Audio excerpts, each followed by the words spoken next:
So, do you feel like the story of Sudan has been forgotten? The story of Sudan, looking back from the end of 2023, is one that I find really dispiriting, actually. The Khartoum that I left, that I last saw in 2020, will never exist again. Not only are we dealing as Sudanese people with the weight of the country collapsing, but it's also having to deal with it in relative silence, in an international media context where there are other wars that people are paying more attention to. And it feels like the Sudanese people are mourning and grieving alone. 7 million people have been displaced. Over 1 million people are now refugees in neighboring countries.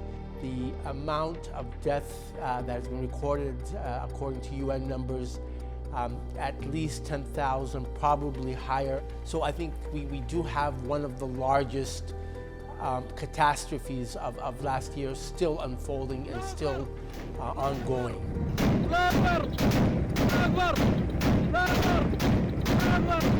This time 5 years ago, we were witnessing the beginning of protests that would hail the end of the Bashir regime. Reports say that Sudan's military has forced President Omar al-Bashir to step down, ending 30 years of rule. And there was this real period of excitement. It felt like, finally, we were going to be known for something apart from a genocide in Darfur, apart from the longest civil war on the African continent.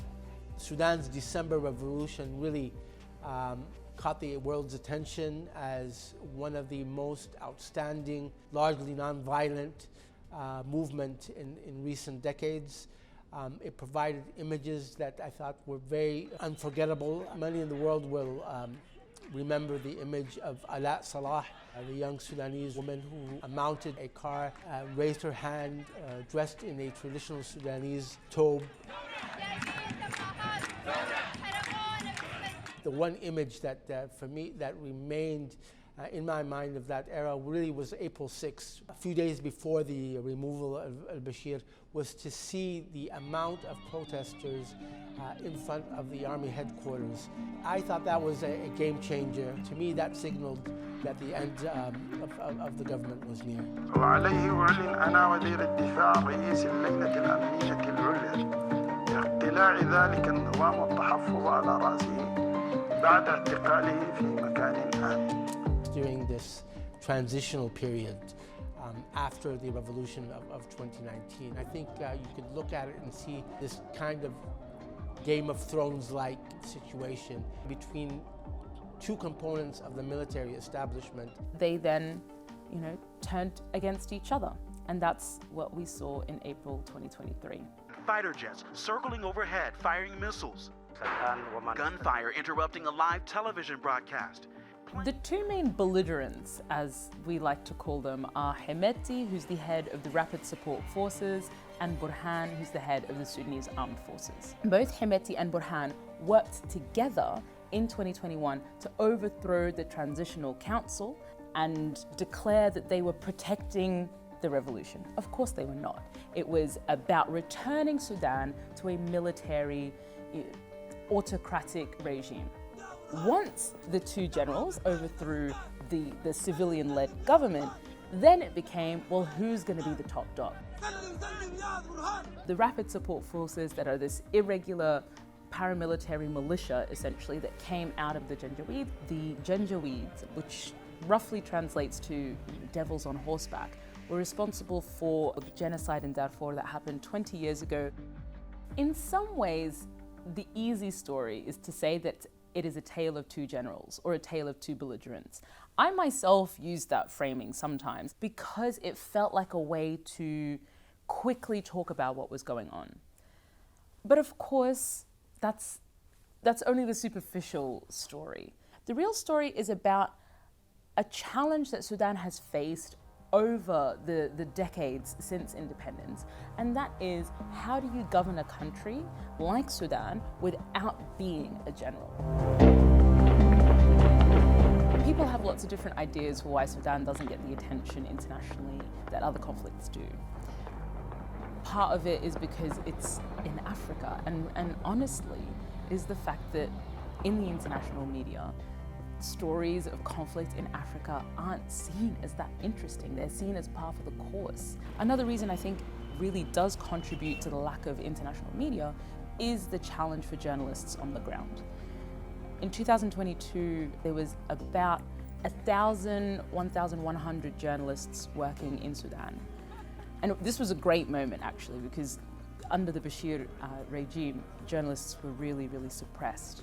A recent report that came out of a UNESCO-supported survey said that about 90% of those journalists are unemployed now. The displacement of Sudanese that has come with the war includes, of course, journalists and their families. According to a recent report by Reporters Without Borders, 26 newspapers have stopped production, 10 radio stations have stopped. The news coming out of Sudan by Sudanese journalists has taken a hit. And that includes journalists who normally work with international media outlets, ground producers, fixers, translators, freelancers. But there are, of course, some Sudanese news outlets that I think that are still doing some good work. Radio Dabanga has become really an important source of information. Sudan Tribune. Of course, these are news outlets that have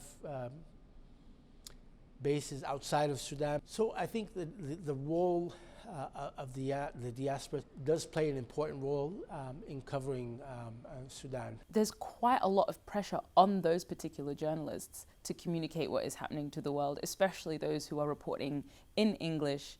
I mean, there's the case of Yusra al-Bagher, who was doing a report on displaced people in Port Sudan, who ended up seeing one of her relatives in the crowd. And as the crowd parts, but that's my uncle. That's my uncle.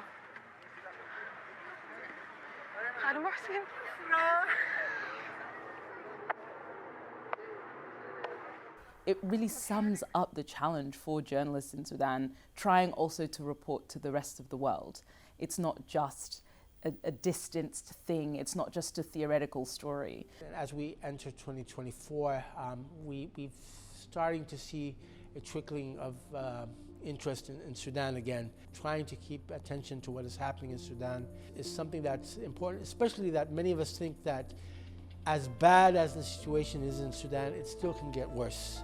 It is moving into a situation where Sudan could easily become what Somalia and Afghanistan were in the 90s, a complete collapse of the state. And I think that would just simply be a disastrous situation.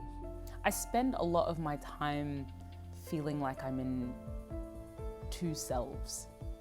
There's a self that lives in London, that is physically safe, that has coffee with my husband in the morning. And there's the self that is in the conflict, that is watching the news, that is seeing the images of, babies dying in orphanages left alone because nobody's there to save them, of women that describe awful abuses that have been visited on their bodies, and also feeling this pressure to really do something about it, because that responsibility is real. And I think there is some sense, whether it's diaspora saviorism mentality, whether it's, the idea that we want to be able to just fix it, but you have to be able to just focus on what is within your control. Who are the individual people you can help? What are the individual stories you can share that will move the needle? If all it is today is sending a message to every single one of your family and checking that they're alive, that's important too. That has a place too. Thanks for watching. Hit that like button. Leave us a comment to let us know what you think about anything that we covered this week. And don't forget to follow us on Twitter. Does anyone really call it X? Facebook and Instagram for updates from the show. Links are in the description.